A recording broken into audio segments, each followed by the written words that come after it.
Diarrhoea বা loose motion.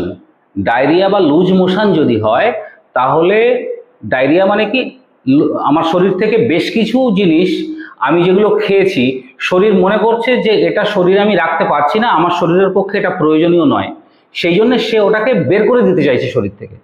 আমরা কি করছি, উল্টে বিভিন্ন রকম ট্যাবলেট বা বিভিন্ন রকম পদ্ধতি অবলম্বন করে সেটাকে আটকে দিতে চাইছি আনন্যাচারালি বা আর্টিফিশিয়াল ভাবে। সুতরাং সেটা যদি হয় সেটা শরীরের পক্ষে খারাপ। ন্যাচারালি যদি এটাকে আটকে দেওয়া যায় তাহলে সেটা শরীরের পক্ষে অত্যন্ত ভালো এবং আপনার কোনো হার্ম হবে না, কোনো ক্ষতি হবে না।